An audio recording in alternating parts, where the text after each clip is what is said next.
জান্নাতের বিছানা কবরে বিছিয়ে দাও এবং ফেরেশতারে জান্নাতের দুয়ার জান্নাতের গেট খুলে দাও, যেন জান্নাতের ভালো ভালো হাওয়া তার কবরের ভিতরে আছে। শুধু তা নয় রে ফেরেশতা, তারাকে বলে দাও নাওমুন কানাওমাতিল উরুস, থাকো কবরের ভিতরে যেমন করে শুতে থাকো। একটা বিয়ে যখন ছেলেরা করে, নতুন বউ নিয়ে যেদিন বাসর ঘরে চলে যায়, সেই দিন মা জাগাতে যাবে না, সেই দিন কোনো ভাইয়েরা জাগাতে যাবে না, সেই দিন কোনো গ্রামের লোকেরা জাগাতে যাবে না। সেই রাতটা কত আরামের রাত হয়, সেই রাতটা কত খুশির রাত হয়। রাসূল বলেছেন ওই বাসর ঘরের মতো তুমি কবরের ভিতরে শুতে যাও। কতদিন শুতে থাকবে? ইলা ইয়াউমিল কিয়ামা, আল্লাহ কথাকে বলবে কিয়ামত পর্যন্ত তুমি শুতে থাকো। আল্লাহর নবী বলেছেন কে মা, যদি কোনো মহিলা, যদি কোনো নারী, যদি কোনো মা, যদি কোনো বোন বেঁচে থাকাকালে চারখানা জীবনে কাম করতে পারে গে মা, আল্লাহ রাব্বুল আলামিন জান্নাতের 8খানা দুয়ার তাদের জন্য খুলে দিবেন। কিয়ামতের দিন আল্লাহ ডাকবেন বান্দিরে 8টা দরজা তোমাদের জন্য খুলে দিলাম, এসো এসো এসো এসো। জান্নাতের ভিতরে যেই দরজায় দিয়েছে তুমি জান্নাতের ভিতরে চলে যাও। কয়খান কাম করতে হবে? কয়টা? মাত্র 4টা কাম গে মা। এই আমার আলীনগর বাদালপুর গ্রামের মায়েরা খালারা শুনেন, জীবনে বেঁচে থাকাকালে 4খান কাম করবেন, আল্লাহর জান্নাত আপনার জন্য রেডি হয়ে আছে। একবারই সহজ। পুরুষের জন্য আপনাকে গরমা ধানের ভেঙে যেতে হবে না, পুরুষের মতো আপনাকে কৈদল চালাইতে হবে না, পুরুষের মতন আপনাকে বর্ষার দিনে কাম করতে যেতে হবে না। আপনি বাড়ির মহিলা, বাড়িতে থাকেন, পুরুষের খিদমত করেন, আর ছেলে মেয়ের দেখাশোনা করেন, স্বামীর মালের হেফাজত করেন, আর 4খানটা মাত্র জীবনে কাজ করেন, আল্লাহ আপনার জন্য জান্নাত রেডি করে দিয়েছেন। কি কি 4খান কাজ? 1 নম্বরে নবী বলেছেন আলমারআতু ইযা সাল্লাত খামসাহা, যদি কোনো মা 5 ওয়াক্তের নামাজ পড়িতে পারেন, 1 নম্বর কাজ। 1 নম্বর কাজ গে মা, 5 ওয়াক্তের নামাজ পড়িতে হবে। কিন্তু হায়রে আফসোসের কথা, কত মা খালা বোন এমন আছে নামাজ কি জিনিস, নামাজ কাকে বলে, নামাজ কি জিনিস এখন পর্যন্ত বুঝে না, নমাজই বুঝে না। কত বহিন মা খালা এমন আছে যে সূরাতুল ফাতিহা পর্যন্ত জানে না এখনো, এরকম আছে। এই যুগেকার যারা বহিন বেটি আছে তারা মেলায় কিছু শিখছে আল্লাহর রহমতে, মাদ্রাসাতে স্কুলে পড়ে লেখে মেলায় কিছু শিখেছে, কিন্তু এখনো হয়তো 30 বছর 40 বছর 50 বছরকার আগেকার যেগুলা মহিলা আছে এখনো কিন্তু কিচ্ছু জানে না। ভাইয়েদের মতো আছে, এটা নয় যে ভাইয়েরা জানে না, ওরাও আছে। মেলায় ভাই এমন আছে যে জানে না কিন্তু শিখারও চেষ্টা করবে না। ভাইরে যেদিন কিয়ামত কায়েম হবে, হাসরের ময়দান হবে, নবী বলেছেন আল্লাহ রাব্বুল আলামিন সমস্ত মানুষের হিসাব নেবেন।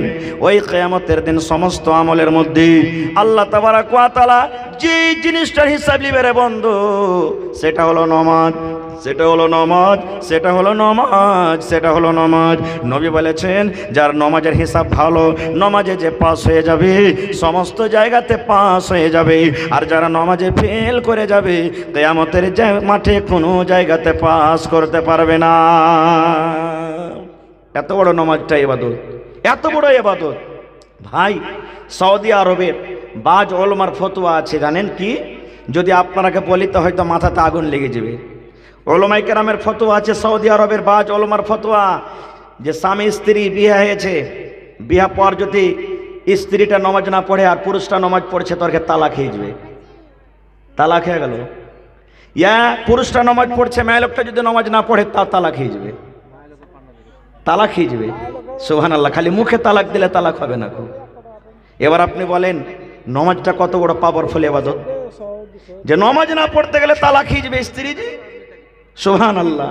আর আজকে আমরা মুসলমান, এই যে কয়েকদিন আগে ফেসবুকে একটা ভিডিও আরবিতে ঘুরছিল, উনি বলছেন আরবি ভাষাতে যে নামাজ পড়ে না মানুষকে মার্ডার করার থেকে বড় গুনাহ করছে, নামাজ পড়ে না জিনা করার থেকে বড় গুনাহ করছে, নামাজ পড়ে না সুবহানাল্লাহ সুদ খাওয়ার থেকে বড় গুনাহ করছে। মানে নামাজটা একটা এমন ইবাদত যে যারা নামাজ পড়ে না সমস্ত গুনাহ থেকে বড় আমল করছে। নামাজটা এত বড় ইবাদত। কিন্তু ভাই মুসলমান, আজকে আমরা রমজান মাসও কত ভাই দেখবেন শুধু মাগরিবের নামাজ খানটা পড়িতে যাব, মাগরিবের সময়তে মসজিদে হাঁটে না, বাকি টাইম আর নাই। কত ভাই তো এমন আছে এই রমজান মাসখানটাতে নামাজ পড়বে, আর যেদিন 30 রোজা পুরা হয়ে গেল ঈদের নামাজ পড়াইছে সুন্দর একটা লইয়া চকচকা রুমালে বাঁধবে নামাজকে, আর বাইন্দার করে কবে তোকে গেটে লটকে থেনু আল্লাহ বাঁচিয়ে থাকতে 1 বছর বাদ তো খাইছে ফের খুলবো। আছে না নাই? কত ভাই আছেন এমন? ভাইরে নামাজটা একটা এত বড় ইবাদত, আল্লাহুস সামাদ। আমি আপনি যেদিন মরে যাব সেদিনও নামাজের জরুরি আছে না নাই? আছে না নাই? কোন নামাজ এটা? কোন নামাজ? যেদিন মরে যাব আমি আপনি, ওই নামাজ না হইলে আমাকে আপনাকে দফনই করবে না। সুবহানাল্লাহ, জানাজার নামাজ। এতটি লোক বসে আছেন, সুবহানাল্লাহ, সব কথা রেকর্ড হয়েছে, কাল শুনতে পাবেন আপনারা ইউটিউবে। এটা ছোট জালসা মনে করিয়েন না, খুব দামি কথা হয়েছে। কোনোদিন জিজ্ঞাসা করেছি হাজী মাওলানা জানাজা কেমন করে পড়িতে হবে? একটা আখরি নামাজ পড়ে বিদায় করব। একটা বাপ যখন বেটির বিহা দেয় কত কান্দি আমরা। বেটি এক বাড়ি থেকে অন্য বাড়ি যায়, বেটিও কান্দে, মার গলা ধরে, ভাইয়ের গলা ধরে, চাচার গলা ধরে, কত কান্দি। কেন? আমি বাপের বাড়িতে এতদিন থাকলাম, ভাইয়ের বাড়িতে থাকলাম, পরের বাড়িতে যাব, আমার স্বামীটা কেমন হবে, আমার শ্বশুর কেমন হবে, শাশুড়ি কেমন হবে, ননদ কেমন হবে, দেওর কেমন হবে, কত রকম মনে ব্যথা লিয়ে কান্দে। কিন্তু মুসলমান রে, আমি আপনি যখন মরে যাব রে বন্ধু, ছেলেরা কানবে 1 ঘন্টা 2 ঘন্টার জন্য, ছেলেরা কানবে 1 দিন 2 দিনের জন্য, বাড়িতে মা আছে কানবে 1 দিন 2 দিনের জন্য, বাড়িতে বিবি আছে 1 মাস 2 মাস 3 মাস 4 মাস পর্যন্ত কানবে। কিন্তু মুসলমান রে, জীবনের যদি আমলটা ঠিক না হয় রে বন্ধু, জীবনের আমলটা যদি আমরা ঠিক করে না যাই, কবরে আমরা সারা জীবনের মতন কানবো। আজকে যে ছেলের জন্য নামাজকে আপনি কাজা করেন, যে স্ত্রীর জন্য আপনি নামাজটাকে ছেড়ে দিলেন, যে বেটির জন্য মসজিদে যেতে পারলেন না, যেদিন আপনি মরে যাব, যখন আপনাকে আমাকে দফন করবে, কবরে যখন আমাকে আপনাকে রাখা হবে, জানাজা পড়ার পর যখন কবরে রাখা হবে, একটাই দোয়া পড়বেন। দোয়া পড়ো যে কি দোয়া? বিসমিল্লাহি ওয়া আলা মিল্লাতি রাসূলিল্লাহি সাল্লাল্লাহু আলাইহি ওয়াসাল্লাম। নাকি কবরে নামার তো এটাই না? এবার নামিয়ে দিবে। নামার সময়তে ছেলে কি বলবে, নামার সময়তে বেটি কি বলবে, নামার সময়তে গ্রামের লোক কি বলবে, নামার সময়তে ভাতিজা কি বলবে। তাই কবি নিজের ভাষাতে বলছেন, কাহা আহবাব নে দফন কে ওয়াক্ত अब हम वहाँ का हाल क्या जाने, लिहाज तक आपकी ताज़ीम कर दी, आगे आपके अमाल जाने। কি বলবেন? কাহা আহবাব নে, ছেলে মেয়েরা বলবে, रिश्तेदार बोलबे, कहा अहबाबनी अब हम वहाँ का हाल क्या जाने, कबरेर हाल की जानी আমরা জানি না রে। लिहाज तक आपकी ताज़ीम कर दी, कबर तक तोके नामिए दोनों तोर इज्जत करे दिनु, आगे आपके अमाल जाने, आगे এখন তুই জানিস আর তোর আমল জানে। মুসলমান রে, শুধু তা নয় রে ভাই, আল্লাহর নবী বলেছেন যখন 3 খাবল করে মাটি দিয়ে আপনি বাড়ির দিকে রওনা হয়ে যাবেন, আপনার বাড়ির দিকে যখন যাওয়ার সময় হয়ে যাবে, আল্লাহর রাসূল বলেছেন সঙ্গে সঙ্গে আল্লাহর 2টা ফেরেশতা কবরের মধ্যে চলে আসবে রে ভাই। ওই কবরের মধ্যে আসা পর ওই যাকে কবরে রাখা হলো ওই মাইয়াতটা, আপনি যে হাঁটছেন আপনার জুতার আওয়াজ, আপনার চাপ্পালের আওয়াজ ও কানে শুনতে পাবে। এই যে আমাকে দফন করে চলে গেল, ওই গ্রামের লোকেরা চলে গেল, আমার ছেলেরা চলে গেল, ওই দেখো মন্ডল সর্দারেরা চলে গেল, ও কিন্তু চাপ্পাল জুতার আওয়াজটা শুনতে পাবে। এরকম শুনতে না শুনতে কবরের মধ্যে 2টা ফেরেশতা আসবেন। 2টা ফেরেশতা আসার পর আমাকে আপনাকে কবরের ভিতরে উঠিয়ে বসাবেন। কবরে উঠিয়ে বসার পর ওরে আল্লাহ 3খানা কবরের মধ্যে সওয়াল করা হবে। কয়টা সওয়াল? আচ্ছা, আজকে যদি আমি আরবিতে আপনার সাথে কথা কই, তা আপনি বলতে পারবেন? বলতে পারবেন না। আরবিতে যদি আমরা কথা বলতে লাগি তো বলতে পারবো না। পারবো কি? কোরআন গালা মুখস্থি করে নিয়েছি, আরবিতে 2-4-10টা সূরা, কিন্তু কোরআনের মানে সবে বুঝি নেয়। কিন্তু মুসলমান রে, যেমনই আমি মরে যাব, আপনি মরে যাবেন, কবরে যেমন রাখা হবে, ওখানে বাংলা ভাষার চলবে না, ওখানে ইংরেজি ভাষার চলবে না, ওখানে উর্দু ভাষার চলবে না, ওখানে নেপালি ভাষা চলবে না, ওখানে চাইনিজ ভাষার চলবে না। একটাই মাত্র কবরে ভাষা থাকবে, সেটা হলো আরবি ভাষা। সেই ফেরেশতা 2জন আমাকে আপনাকে কবরের মধ্যে উঠিয়ে বসাবেন। ওই সওয়াল গালা কিন্তু আগোটা আউট হয়ে গেছে, সওয়াল আগে আউট হয়ে গেছে। এখন আপনি ইমতান দিতে যাবেন, ইমতান পরীক্ষা দিয়ে দিলেন, পরে যদি দেখলেন সওয়াল আউট হয়ে গেছে, ওই ইমতানটাকে রদ করে দেওয়া হয় কি হয় না? আরে সওয়াল আউট হয়ে গেছে, এটা ক্যান্সেল ইমতান।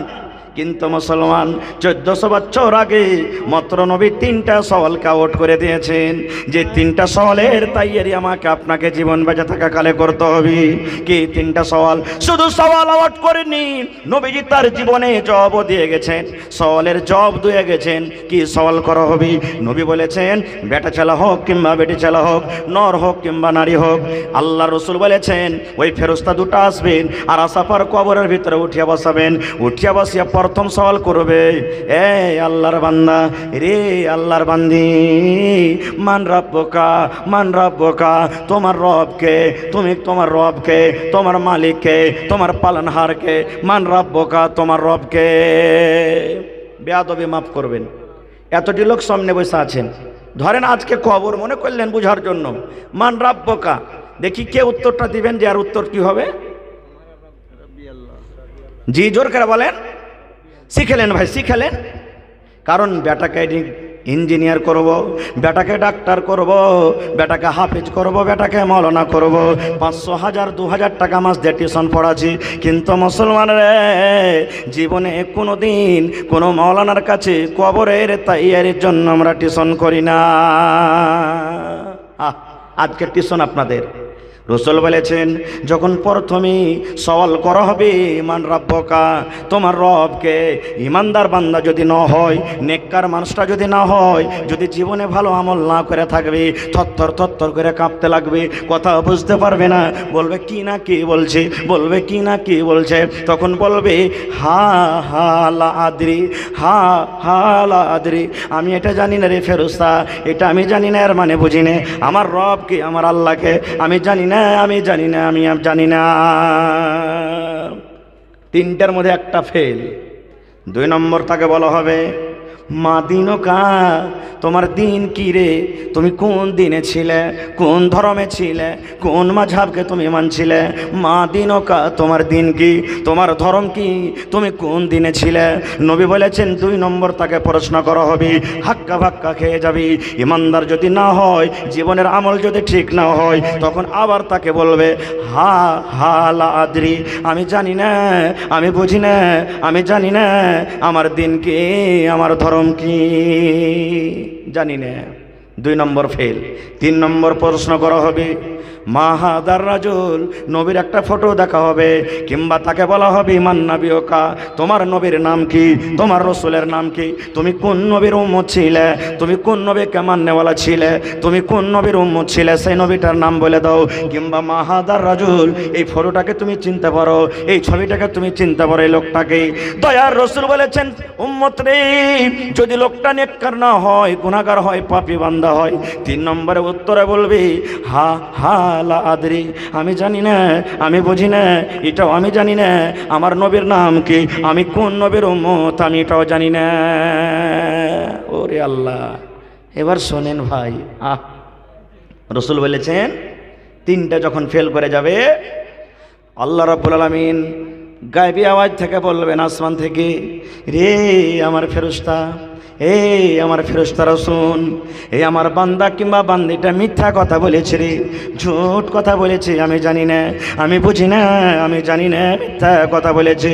এই ফেরেশতারা শুন, এই লোকটাকে আমি জ্ঞান দিয়েছিলাম, বুদ্ধি দিয়েছিলাম, দুনিয়াতে সব কিছু করে খেতে পেরেছি, দুনিয়াতে ডাক্তারি করে খেতে পেরেছি, দুনিয়াতে মাস্টারি করে খেতে পেরেছি, দুনিয়াতে কত কাজ করে খেতে পেরেছে রে, কিন্তু আমাকে চিনতে পারেনি, মিথ্যা কথা বলছে, ঝুট কথা বলছে, ঝুট কথা বলছে, আমাকে চেনার চেষ্টা করেনি, জানার চেষ্টা করেনি।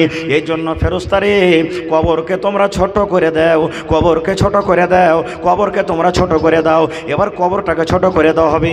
আজকে আমরা 2.5 হাত 3 হাত চওড়া করি, আর লম্বাতে কত করি। রসুল বলেছেন, কবরকে বলা হবে, এরে কবর, তুই এই লোকটাকে এমন করে ধরে চাপ, এই লোকটাকে এমন করে ধরে চাপ, এই লোকটাকে এমন করে ধরে চাপ। রসুল বলেছেন, ওরে সুবহানাল্লাহ, এদিকে আর পাশলি এদিকে চলে আসবে, এদিকে আর পাশলি এদিকে চলে আসবে, আর লোকটা কথা হাওমাও হাওমাও হাওমা করে চিৎকার করবে। শুধু তা নয়, তা নয়, আল্লাহ রাব্বুল আলামিন বলবেন, ফেরেশতারে, তার জন্য বিছানাটা বিছিয়ে দাও। কেমন বিছানা বিছাও? ফুলের বিছানা নয় রে, তোষকের সুখের বিছানা নয় রে, আগুনের বিছানাটা দিয়ে দাও তার কবরের ভিতরে, আগুনের বিছানাটা দিয়ে দাও। এবং আল্লাহ রাব্বুল আলামিন আরো বলবেন জাহান্নামের দুয়ার তার কবরের দিকে মুখ করে খুলে দাও, কবরের দিকে মুখ করে জাহান্নামের দুয়ারটা খুলে দাও। কতদিন কবরে জ্বলবে, কতদিন থাকবে? ইলা ইয়াউমিল কিয়ামা, কিয়ামত পর্যন্ত তার কবরে আযাব হতে থাকবে। নারে তাকবীর। এবারে গুনাহগারের হয়ে গেল এটা কাজ। এবার যদি নেককার হয়, ইমানদার যদি হয়, তাকেও কিন্তু এই প্রশ্ন করা হবে, মান রাব্বুকা, তোমার রব কে রে, তোমার রব কে, তোমার পালনকর্তা কে? এবার রাসূল বলেছেন যদি লোকটা ইমানদার হয়, আল্লাহওয়ালা কিংবা আল্লাহওয়ালি হয়, সেই তখন উত্তরে বলবেন রব্বি আল্লাহ, রব্বি আল্লাহ, রব্বি আল্লাহ, আমার রব হলো আল্লাহ, আমার রব হলো আল্লাহ, আমার পালনকর্তা হলো আল্লাহ। একটা হয়ে গেল জবাব। কত সোজা কথা যে ভাই। 2 নম্বরে বলবেন মা দিনুকা, তোমার দিন কি, তোমার ধর্ম কি?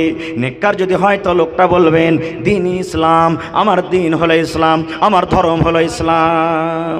দুটো হয়ে গেল। 3 নম্বরে তাকে বলবেন মান নবিয়কা, তোমার নবীর নাম কি, কোন নবীর তুমি উম্মত ছিলে? যদি নেককার দিনদার হয়, নবী বলবেন, সেই লোকটা বলবে যে রাসূলি মুহাম্মদ সাল্লাল্লাহু আলাইহি ওয়াসাল্লাম। এখন যে বললাম নবীর নামাজ তখন কি পড়তে হবে? কই পড়লেন আপনারা? মুখ খুলে বলেন রাসূলি মুহাম্মদ সাল্লাল্লাহু আলাইহি ওয়াসাল্লাম, আমার নবীর নাম হলো মুহাম্মদ সাল্লাল্লাহু আলাইহি ওয়াসাল্লাম, আমি মুহাম্মদ সাল্লাল্লাহু আলাইহি ওয়াসাল্লামের হলাম উম্মত। 3টে জবাব যখন হিজবে তখন ফেরেশতারা বলবেন এই নবীকে দেখেছো? বলছেন না। 2 চোখে দেখেছো নবীকে? বলছেন না। তো বলে তুমি কেমন করে জানো যে এটা নবীর নাম? তখন বলবেন ফেরেশতারে আমি মৌলবীরকে মুখে শুনেছি রে ফেরেশতা, আমি কিতাবের ভিতরে পড়েছি, আমি জালসা শুনেছি, মসজিদে খুতবাতে আমি শুনেছি, আমার নবীতে আমাদের নবীর নাম হলেন মুহাম্মদ সাল্লাল্লাহু আলাইহি ওয়াসাল্লাম। যখন এই জবাবটা হয়ে যাবে আল্লাহ রাব্বুল আলামিন আকাশটাকে বলবেন ফেরেশতারে আমার এই বান্দা বান্দিকে আর প্রশ্ন করিস না রে ফেরেশতা, আর তাকে প্রশ্ন করিস না, আমি রাজি হয়ে গেলাম, আমি খুশি হয়ে গেলাম, আমি আল্লাহ রাজি হয়ে গেলাম। ফেরেশতারে আমার বান্দার জন্য একটা কাজ করে দাও। কেমন কাজ করে দাও?